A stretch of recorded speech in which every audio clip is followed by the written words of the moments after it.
Okay, hello everybody, and welcome to this research seminar hosted by the Centre for Endangered Languages, Cultures and Ecosystems, or CELCE, as we like to call ourselves. For those of you who don't know me, I'm Tom Jackson. I'm a lecturer in digital media, an academic lead with the Centre for Immersive Technologies, and I'm very proud to say one of the founding members of CELCE. And I'm going to be chairing this research seminar today.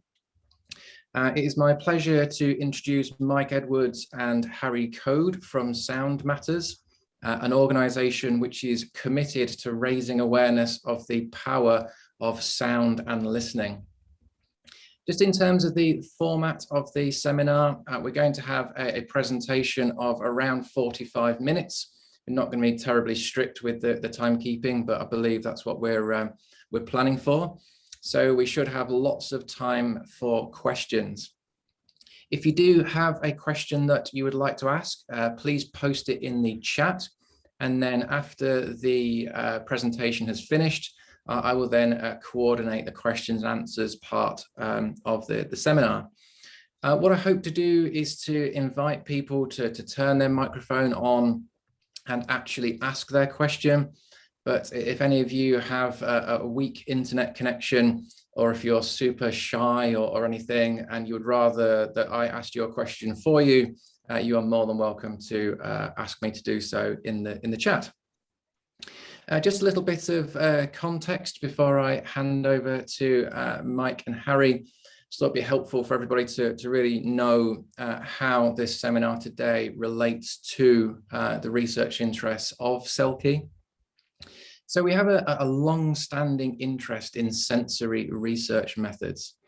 We're excited by the potential to make academic contributions by studying the sensory experience of different languages, cultures, and ecosystems, and in particular, studying the non-visual aspects of those experiences.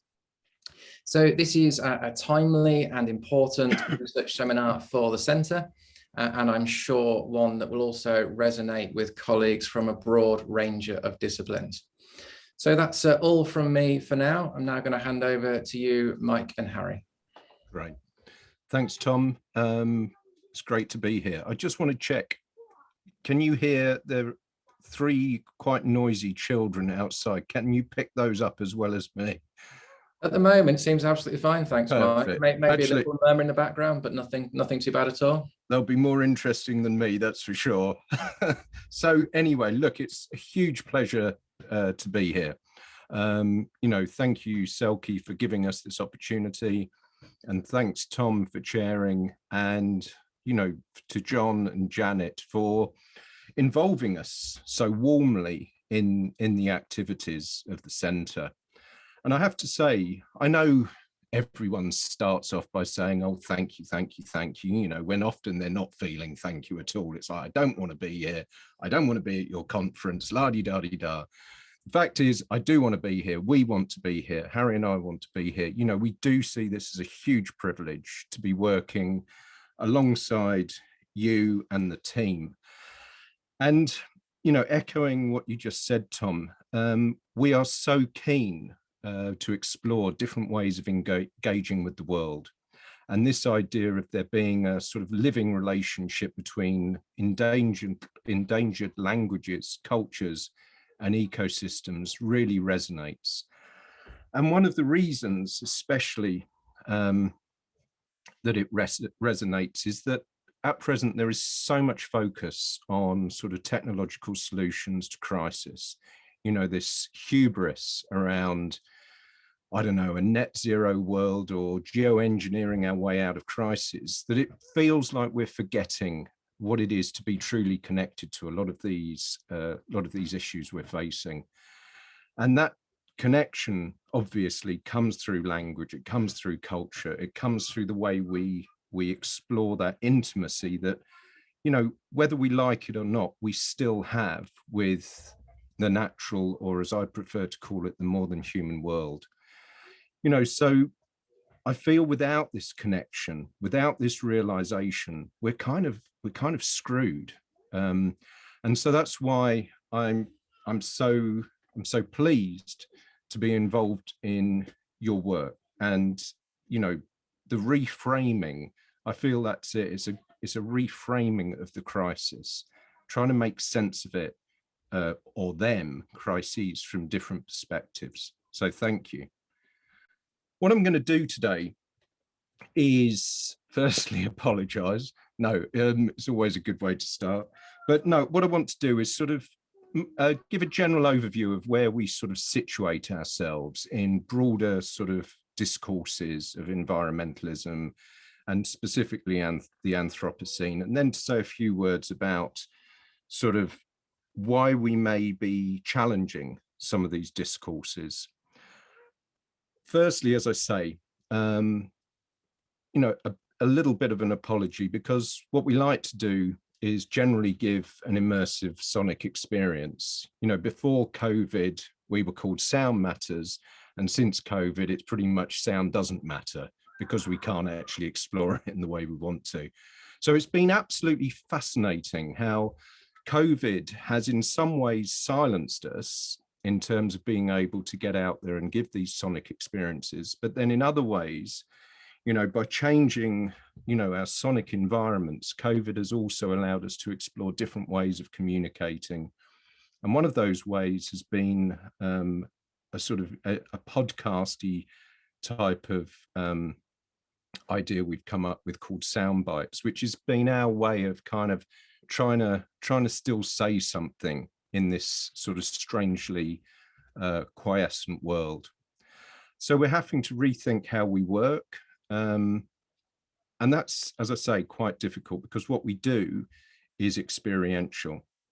And as well as COVID, obviously, we've got Brexit, which has really impacted our ability to sort of explore possibilities in some of the countries we've been working in. So there's a lot that's going on, which has sort of changed the way we work and also made us realize what listening and what sound really means, and how using sound and listening we can navigate some of these crises. And part of it, as we've said, is about listening to the world. It's so crucial. And one of the things we're doing very much at the moment is exploring this idea of what listening means, what it means to truly listen, what it means to connect. And one of the things, we've realized is that very few people necessarily know how to listen. And when they do, how are they listening? What does this mean? And we can see this very much at the moment with our political situation, is no one's listening. Everyone's talking, but very few people are listening. And I think COVID perhaps demonstrates more than ever the importance of learning to listen, and learning to listen to the processes which are shaping the world. That's absolutely crucial. So it's not just voices, it's processes. And the idea that different species have a voice too, we've forgotten that. So as I put here, abstracts are great when you write the bloody things. So you write them a few months before and you're carried away, going to do this, going to do that. I'm going to change the way we see the world. In 45 minutes, I'm going to change everything. And I'm going to tell you that sound and listening is the solution to every crisis we face, every personal problem you're facing at the moment. You just need to listen and you're sorted. So relationship problems, any health issues, even if your car's not working properly, just listen. So that's how I started this. And then of course you reflect, or you come back to writing it and you're thinking, well, maybe I need to tone this down a bit. But the whole, in a sense, what we're talking about is the fact that we need cultural change. We need a shift. We need a shift in the way we engage with the world. And so this is what I suppose this seminar is about. It's about how do you engage with the world differently? And very importantly, how do you take away that sanitized element that technology is I don't know, the element that technology is sort of making us almost disconnected. It connects us in many ways, but also it disconnects us. You know, there's a lot of mess, there's a lot of dirt in human relationships and in the human condition. And I suppose it's about exploring that and acknowledging that. How do we make sense of that mess, of that dirt? So we're through this session, we're going to sort of explore ways of sensing, different ways of sensing. And I suppose this is something I've struggled with a lot, is that we're such an advanced species, and yet we increasingly seem to almost have monocultures of the mind, monocultures of sensing. It's like there's so much open to us, so many different ways to explore the world, but we've become so limited. And so how can we sort of expand that? And I'm sure we've all sat there after rather too much booze or something, or some mind-altering drugs, and sort of thought, can I engage with the world differently? Is there any way of doing this? And funnily enough, I picked off the bookshelf the other day Jack Kerouac's Dharma Bums, and I was reading that, and that there was nothing surprising apart from the fact that, you know, in the 50s there was this group of sort of poets and writers who were desperately trying to search for new ways of engaging with the world, you know, straight after the Second World War. And I feel we're in the same position, or perhaps we've never come out of that situation, of trying to find ways of sensing the world differently. And the reason sound appeals is because every process, everything that's going on in the world creates a vibration. And if we can sort of start to understand that and be receptive to those vibrations, potentially there's different ways of knowing the world. And I think, again, we need that now more than ever, because if we look again at our responses to crisis, there's nothing new there. There's nothing new. There's nothing, in a way, you know, and I think climate change is absolutely classic. You know, it's like we have the technology, we're going to head towards net zero. But in that net zero world, we still could potentially have silenced every other bloody species, potentially. So it's not like we're creating or imagining these biodiverse, beautiful, you know, the word beauty, we never hear that word in the context of any of these crises we're facing. But, you know, how can we create a beautiful, flourishing future? And to do that, I believe sound is one of the ways, or one of the methods, approaches to explore. So the aims of the seminar, what I've just said, tells you a story about our beliefs. We need to engage with the world differently, and sound and listening offer those new ways, we believe, or one new way. And I think the arts are very much part of that. You know, again, we focus very much on science and technology, but I think the arts embedded in that approach is absolutely crucial, because I think it's the arts that are all about connection. I put this in because it would appear now that nearly every discourse, mainstream discourse in environmentalism, actually, if you deconstruct it, becomes an analysis of climate change. And I think this is, you know, it's something that we need to start sort of realizing, that the issues we're dealing with are more than this. It's not just a single issue. And climate change, for me, I mean, this is why I was first interested in this issue. It's because it's a manifestation of the deep and profound disconnection which exists between us, the human, and the more than human worlds. And what I fear is that solving this crisis, solving in inverted commas, isn't going to restore that lost connection. And that is what we need to be doing, is exploring that lost connection. And that's what our work is all about. Necessarily, whether we like it or not, our work is situated within discourses of the Anthropocene. since Rockstrom et al. Did their little pie chart of planetary boundaries, everyone's got excited by it. I'm still a little bit underwhelmed by that pie chart. I actually think it should look worse than it does. It's actually, well, apart from climate change, we're fine. But anyway, everyone's engaged with that. And so this idea that we're living in this human epoch has sort of excited people. And although we're engaging with it, I would say Sound Matters is slightly, I don't know, slightly troubled by the term. And the reason I say this is because I feel that it sanctifies separation. We're not suggesting, of course, that humans aren't having a massive impact on Earth. We're trouncing our little home. But our work does challenge this notion of a human epoch, because constructing this current geological period as human, we further separate ourselves. And it's this separation which is so fundamental to, as I say, the crisis we face. And in a way, the Anthropocene, it brings to a close, 2,000 years of Western philosophy and achieves Plato's dream of silencing the dirt of nature whilst elevating the rational mind into the warming atmosphere of human hubris and dominance. I actually just read that. That wasn't a stream of consciousness.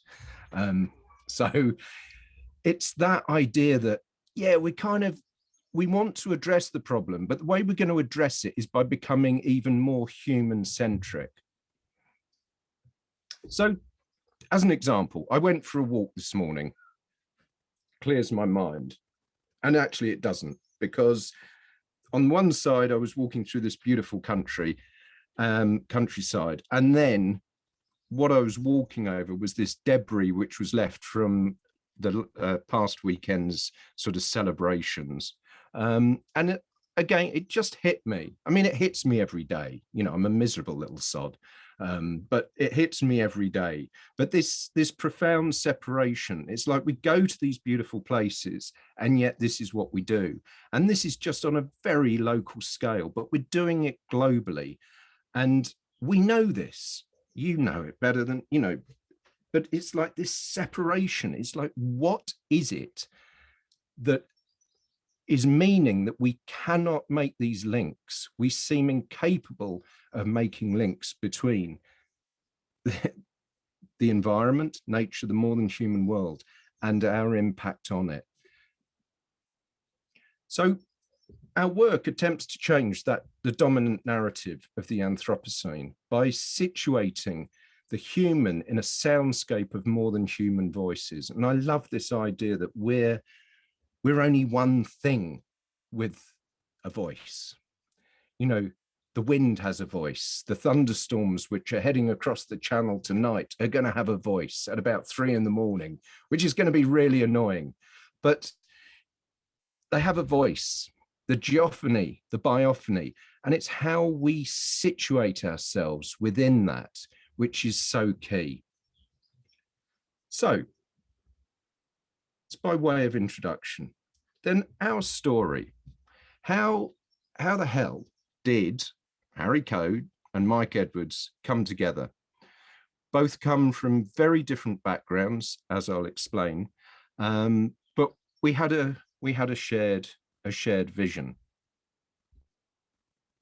Harry is Chief Sound Officer, and he comes to Sound Matters. Yeah, Chief Sound, we kind of like that.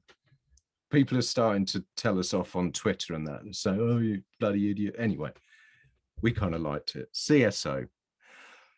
18 years of professional experience working as a music producer, sound designer, mixer, and composer.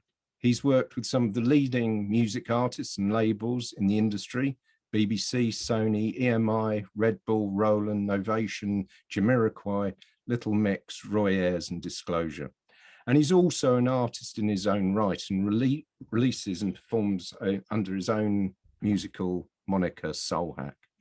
He's scored music for films. He's performed at Glastonbury Festival and on BBC Radio 1. An incredibly skilled, competent, creative individual who has become over the years, absolutely fascinated by creating compelling and immersive audio to engage people with some of these issues. And I just want to play you a little video, just because I think this showcases Harry's skill. Whenever I watch Harry's videos, I realize why I'm working with him, because it's like he kind of makes me cool because I can't do any of these things.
What I love, what I love about Harry's work is the way it melds the organic and the technical. And I think it's almost a metaphor for the Sound Matters approach. And then me, Chief Listening Officer. Sorry, that's really still makes me smile. I'm not sure why we've got the audacity to do this. But anyway, so I started my sort of journey in this area in Australia. I was doing a PhD on the links between climate change and human security in the islands of the Southwest Pacific, which was thoroughly depressing, to be honest. I was basically exploring whether a changing climate would lead to war, not because people got all hot and flustered and then decided to shoot each other, but whether there was climate change could be a driver for some of these conflicts. It was while I was out in Australia that I became fascinated by Aboriginal ways of communication, how connection to landscape and how that was communicated through sound. And anyway, I explored that a little bit, but came back to the UK, and I worked for a while as climate change advisor to the elders. So I was advising people like Kofi Annan, Jimmy Carter, Grohol and Brundtland, Mary Robinson, and Richard Branson in the run-up to the Paris COP. And that provided me a fascinating insight in the into the policy and political dimensions of climate change. But it also made me realize the importance of real connection to the issue of climate change, to the issue of global environmental change. And so I started to get interested in how potentially you could use sort of some of these, for want of a better word, indigenous ways of connecting to help us. And I know that sounds, you know, almost slipshod, hackneyed, you know, but it was this whole idea that, you know, certain Aboriginal people still had this wonderful connection to landforms, the sea, the sky, water, air, plants, animals, stories, and special places. And I suppose there was one instrument in particular that made it all real to me, and it was the didgeridoo. This thing. Just give it.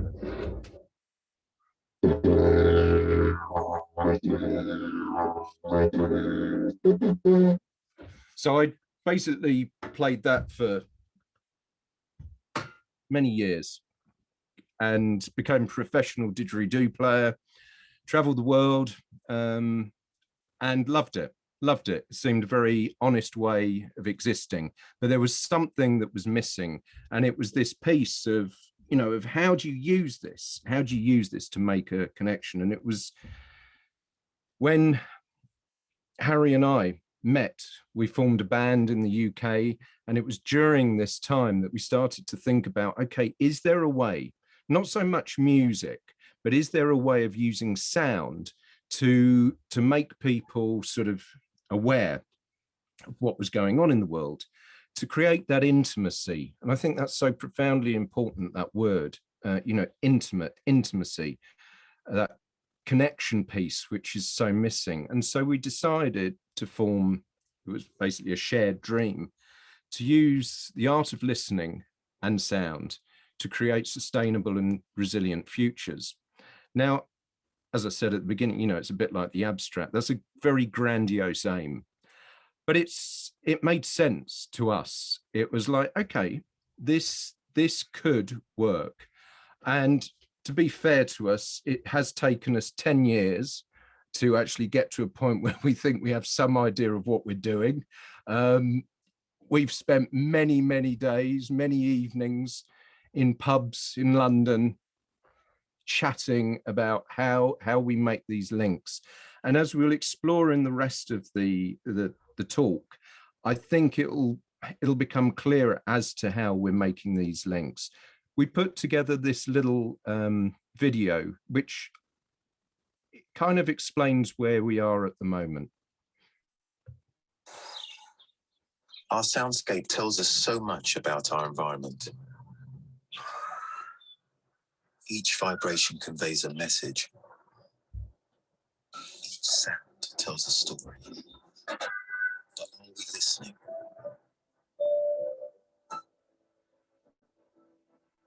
So much connectivity. Why such disconnection?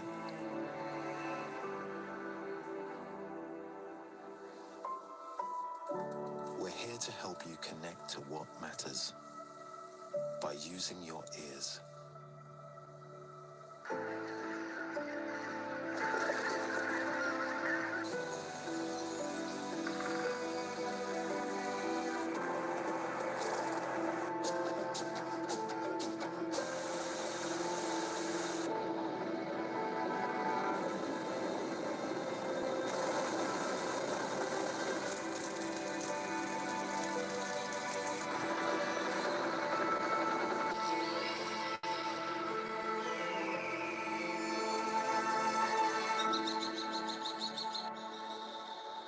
Welcome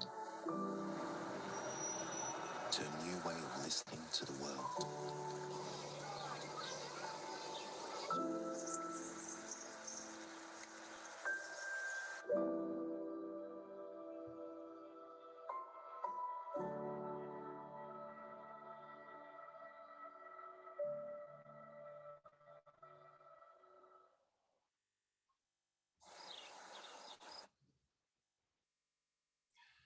Now that video demonstrates the sort of the balancing act we play between working in a sort of research capacity, and also working in some respects in the corporate world as well. And obviously trying to find a balance between those worlds can at times be quite challenging.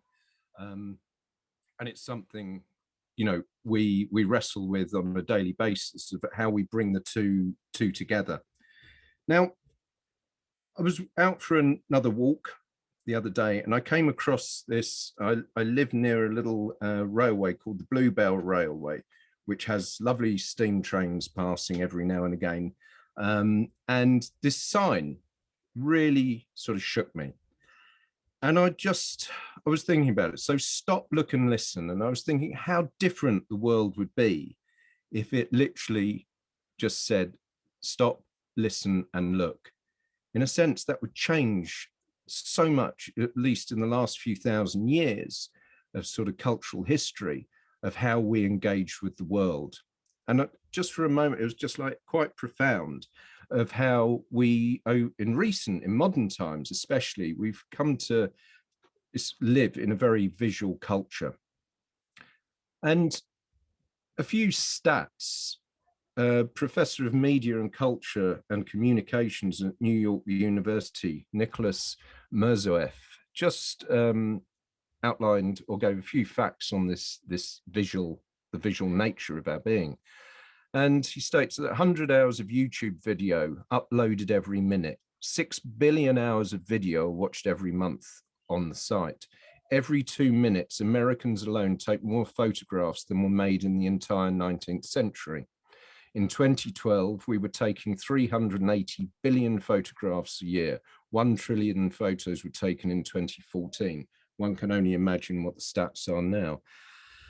Of course, if they did a similar analysis of the sounds that are uploaded, the music's uploaded, that was uploaded, it would probably be, you know, similar sort of stats. But the fact is, whether we like it or not, we do live in this overly visual culture. We know that social media is largely based around images. So, but we have other sense modalities which can provide knowledge of our surroundings. And importantly, they could help us tell new stories about the world. And this is one thing I've become so fascinated with. And Sound Matters works very much around this, is this ability to create new stories. If you think about it, every crisis we face, every situation we may face as individuals or groups are a result of stories. The stories that we tell about ourselves and the stories that we tell about the world. It's simple, but it's profound. And this idea that many of these stories we tell are based on visual representations of the world. What about if these stories were from other sense modalities? And the whole idea of our auditory system providing us with perhaps the most intimate connection to the world that's possible.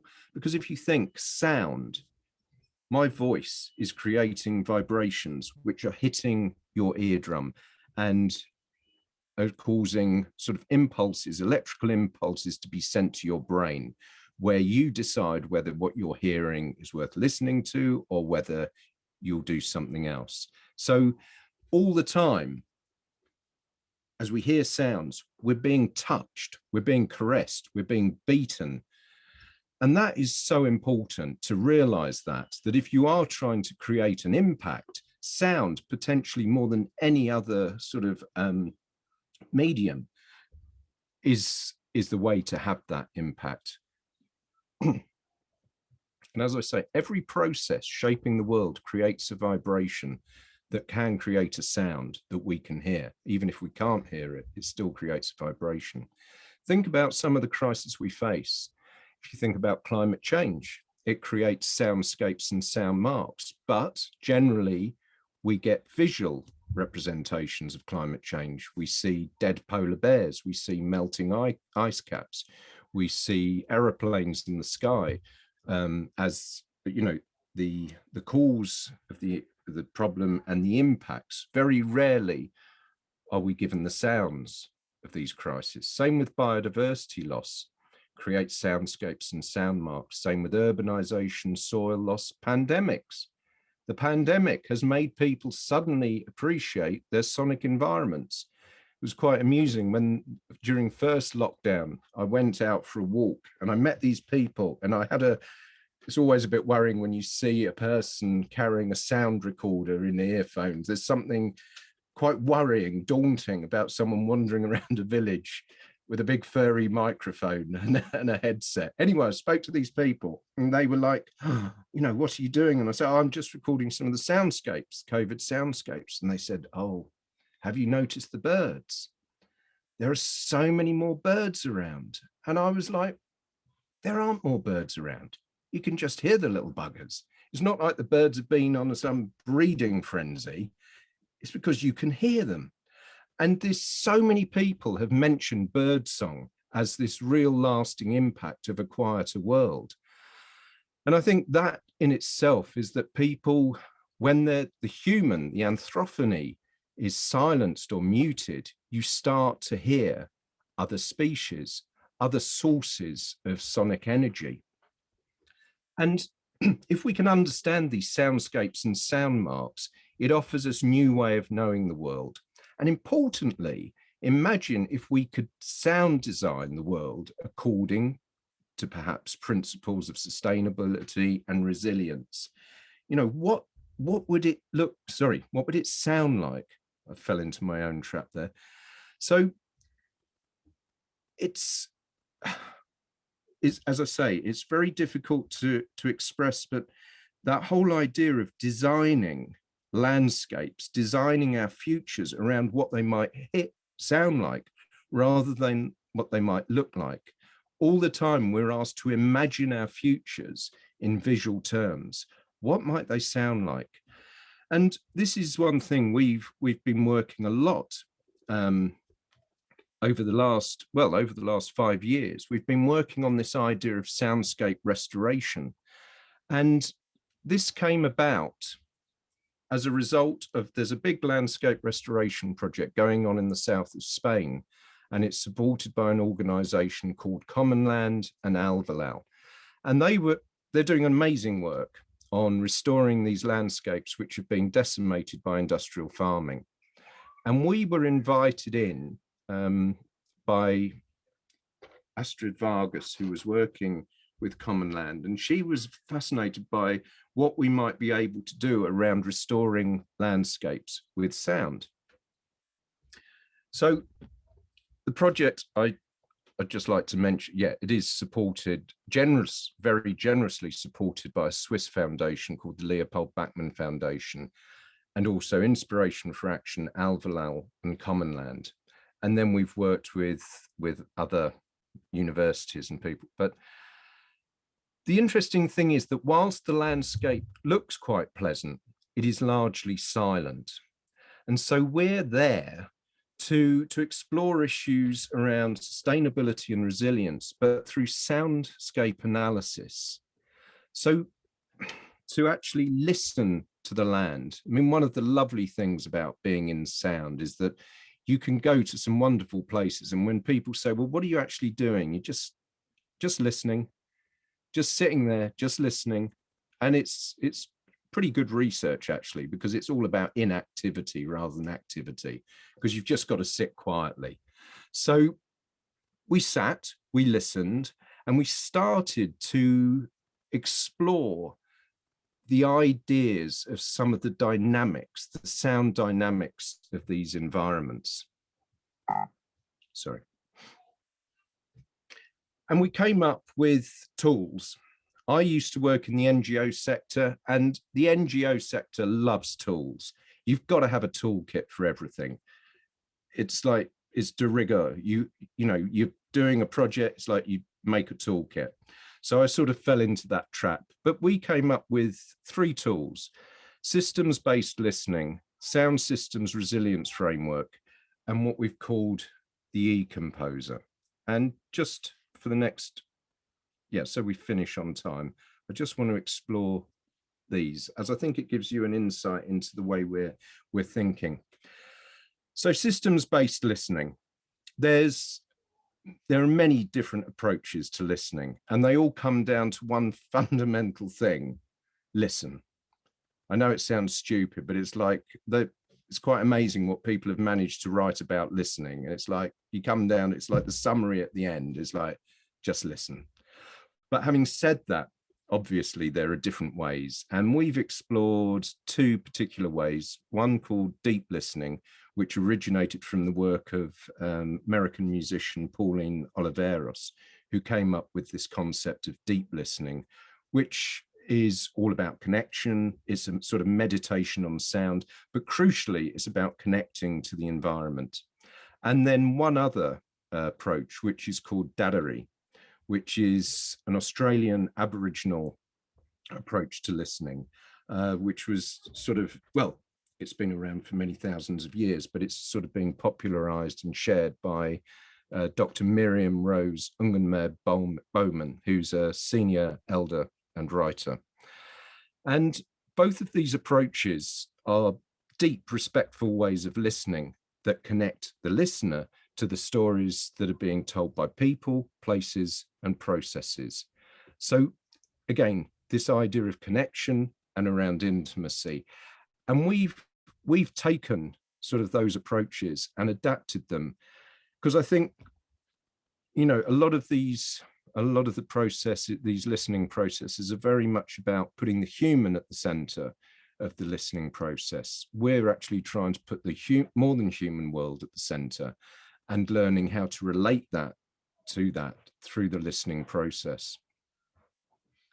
So every crisis that is experienced is systemic, meaning it's intimately connected to other crises and issues. Now, this is such common sense. The problem is not everyone is common and not everyone has sense. And so it still surprises people that issues are linked. And we see this time and again. We see the way we're trying to solve most of the crises, we still can't make these connections. Even when we talk about interdisciplinary research, still, I mean, it's changing, thank goodness, but still, you know, it's very much like if you're doing a piece of interdisciplinary research, it's like, oh, well, we need a chemist, we need a biologist, we need an economist, we obviously need someone from computer sciences, la-di-da-di-da. And this idea that you can put them together and you will get this sort of interdisciplinary approach. As we know, that's flawed. It's about creating people who can actually think and experience the world from a systemic perspective. Now, as I say, what we're trying to do, therefore, is to hear the world as an interconnected system. We're trying to hear the relationships between people and place. And the idea is, or the hope is, that if people can hear these connections, they may be able to plan more effectively to make sure those connections are understood. And this is something we've been working on just recently, is this idea that of not only should systems-based listening be about understanding the processes, the linkages between processes shaping the world, but it also has to be about how we experience those processes. And I suppose it's been a bit of an epiphany that there's an internal and an external way of experiencing the world and listening. The external way is basically how you behave when you hear a sound. So you may react to a certain voice. I have this visceral reaction when I hear Boris Johnson. It's a funny thing. I just know when I hear that voice, and I'm just like, I don't like that voice. This isn't a political talk, but I'm just being honest. Same thing happens with various people where it's just like, okay, I'm having that response. So there's that external, and then there's the internal, which is absolutely crucial. And this is the baggage that we bring to our listening. Listening is subjective. I was writing a soundbite the other day and I was just musing on the sound of an aeroplane that was flying over. And for me, because as I said before, I'm a miserable little sod and, you know, I focus on the negative. So when I hear an aeroplane go over, I mean, firstly, I hate flying. So I hear an aeroplane and I have a massive anxiety attack and I think of turbulence and oh my God. So my life falls apart. But then I think about climate change. I think about dying polar bears, la-di-da-di-da. And yet so many people will hear an aircraft and they'll think of holidays, beautiful beaches, dance parties, you know, having a good time.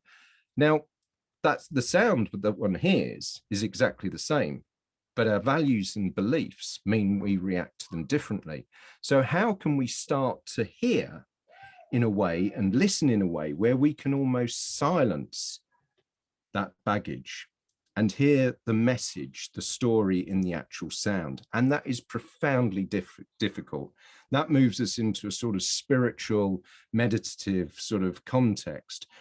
But actually being able to suspend judgment, experience the sound and understand what that sound is telling us. At the moment, the dawn chorus here is dominated by bloody starlings and crows. Now, whilst I'm not anti-starling, although I'm a bit pissed off with the starlings, I have to be honest, and the crows, but in the past, there was this beautiful dynamic soundscape, and now it's dominated by certain species. Now, if we actually hear what that story is telling us, we start to understand some of the processes which are meaning that songbirds are dying out, why certain species are dominating. So the actual listening becomes our way of interrogating this information and building knowledge. Sorry. Now, to contextualize this and to make sense of it, we've developed this approach, which will change its name because it's not just around resilience. But what we're trying to do here is to create a process whereby you can listen to a soundscape or the soundscape of a geographical area of region, and through the sound signals we hear, make suggestions as to what resilience and sustainability indicators need to be heard and what needs to be silenced. So actually starting to build indicator sounds. So for every soundscape, every landscape you may go to or exist in, that you start to have these indicators, and those indicators are built around what ecologists might tell you, what economists might tell you about a thriving community, and also the cultural sounds you want to hear. So it's not just about the more than human world, it's a beautiful blending. And what we're trying to do is use these indicators to design, literally sound design systems that may bring resilience to a region and hopefully make them flourish. And the important thing here is that if you think about a landscape or a city, whatever it might be, that's designed around sound, is going to be very different to one that's designed around visual aesthetics. And importantly here, you know, frequently very biodiverse environments are a mess. I mean, some of you may have been to the Masai Mara, for example. It's like a big field with a few trees and some big fierce animals and that. But visually, okay, it's amazing because it's this vast expanse, but visually is potentially not very exciting, but yet so biodiverse. And this idea that what an environment looks like for us as humans, maybe aesthetically pleasing. I mean, if you go to any National Trust property, it's like these tended gardens where nothing can live, but people are in awe of them. They've got their big telephoto lenses as if they're going out to literally the Masai Mara, and they're going to Wakehurst Place for an afternoon. But imagine an environment which is designed around sound, imagining what an animal wants to hear. The Iberian lynx, for example, what soundscape does it need in order to thrive? So we listen to the soundscape according to 5 parameters: balance, resonance, dynamics, and harmonics. And by this, I suggest that, you know, the balance within an environment, being able to identify sound indicators of resilience and sound indicators of vulnerability, and trying to create a balance between those. Resonance, identifying sounds that indicate positive changes. So an intervention that one made, does it resonate with the environment in which it's being sort of utilized? And then dynamics, listening to the different sound sources. Are is it a dynamic environment, and understanding what are the dominant processes at work. And our challenge definitely has been to identify that sounds that indicate dynamic systems, because obviously they change at every geographical and cultural context. Then harmonics, not harmonics in that, oh yeah, we've all got to live in bloody harmony with, you know, nature and all that, but more about being in harmony with some of these processes that are shaping local lived environments. And obviously harmonics, the harmonics of a system or a landscape create emergent properties. And what are those emergent properties? What do they sound like? And that's the important thing. Sometimes the actual sound that you're focusing on isn't what's important. It's what happens when sounds are combined, create these emergent sounds, which may tell of a problem in the system or a flourishing system. And then fidelity. So hi-fi, lo-fi soundscapes. A lo-fi soundscape, an urban environment. A hi-fi soundscape, potentially a woodland, early morning, being able to hear the different things that are going on and being able, as I say, to sound design around these parameters. Now, to finish off with, we spent a lot of time working on the E-Composer, which is basically our environmental composer. It's, as you can see here, Harry knows what he's doing. It's very clear, I don't know what I'm doing, and the piece of equipment is actually switched off, but you don't need to know that, although it's being recorded. The E-Composer is the practical manifestation of systems-based listening and the sound system resilience framework. And in a sense, it's about data sonification. We take data about different issues and turn this data into sound. We also get the issues to basically create the sound in real time. But there's something very important here, that lots of people have done this. Lots of people are doing stuff around data sonification, but not always in a particularly impactful way. Because to be honest, sonification of data isn't that interesting in and of itself. You know, it's just another way of representing a data set. And as we all know, data sets, unless they're telling a story, aren't particularly interesting or useful. So what we're trying to do is actually, as I say, use this data in a way that tells a story. And that's where the arty bit comes in. You know, I like to think that we base a lot of our work in sort of fairly rigorous scientific approach. And by that, I mean, you know, we take data, we're very careful about how we use that data and where that data comes from, but then we get creative with it. And we try and make sure that the input into the, I suppose, the E-Composer is systemic, okay? And it's collected in a way that's true to our systems-based listening and SSRF approach. And it tells a story about the interconnection and interplay between these different systems.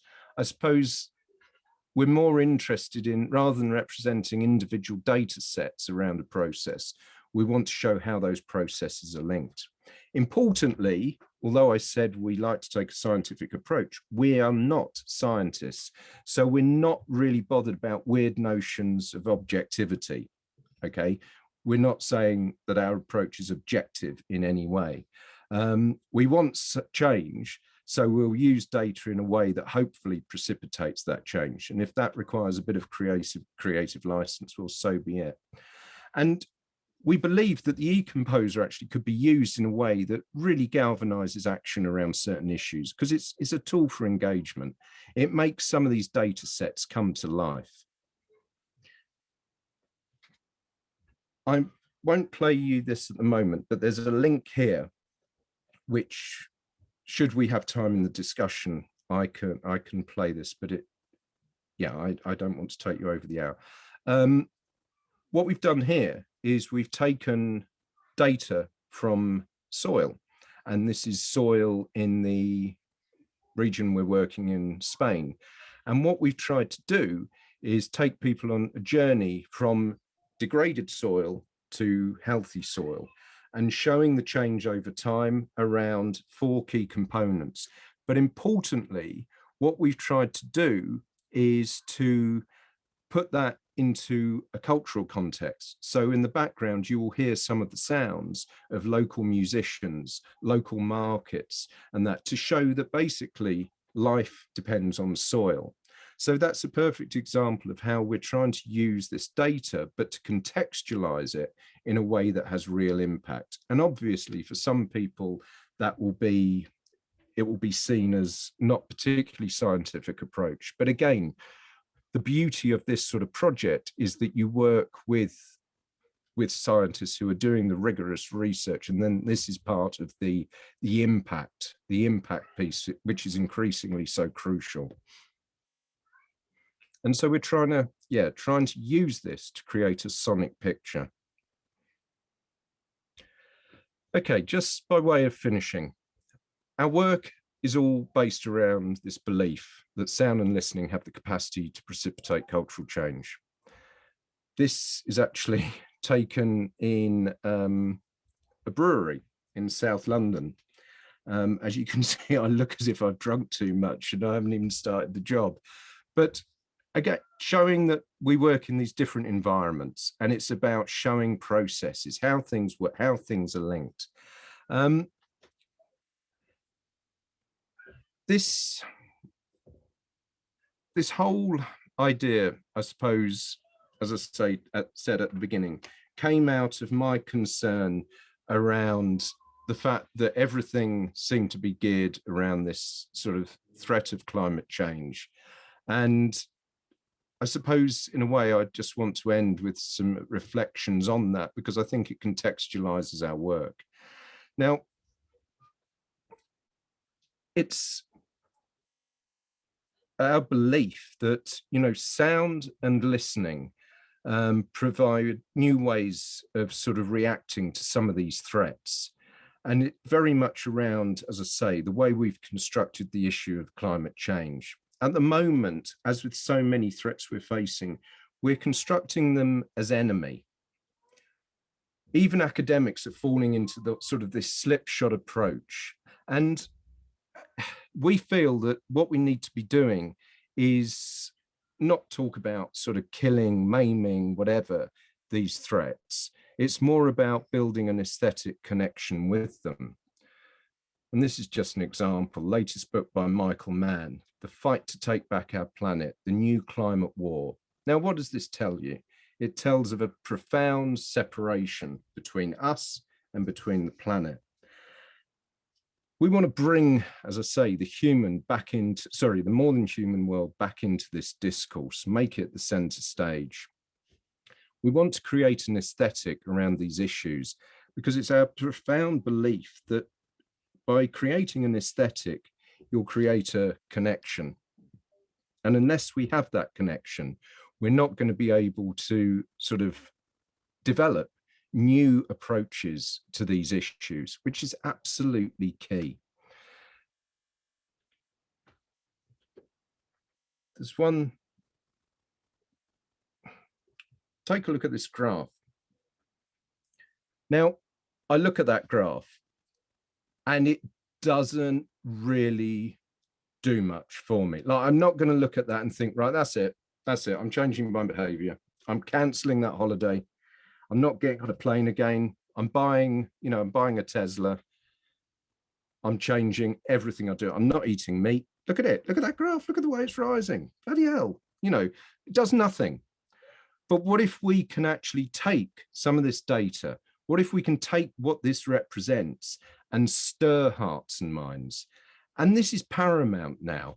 I mean, it's about creating an intimacy. And even we're seeing activists now.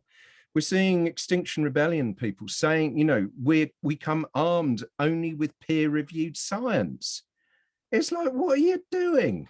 You're not going to change Buddy who's over there doing that, or, you're not going to change the financial system with peer-reviewed, well, you might actually, that's probably not a good example, but you're not going to change general human behavior with peer-reviewed science. You need to stir people. And our work, as I say, is hopefully all about doing that. I see a hand go up. I'm just about to finish. So, by way of finishing, we're trying, it's a bold, I started with a very bold statement, and I'm going to finish with one. We're trying to create a listening revolution. As I say, we come from very different backgrounds, but we believe so wholeheartedly that we live on a really pretty beautiful planet, and it seems a shame to destroy it for short-term political and economic gain. Time has proven that the way we're approaching these crises isn't working. It's time for a new way of connecting to the processes that are shaping the world. And we believe sound is potentially the best way of doing that. Thank you.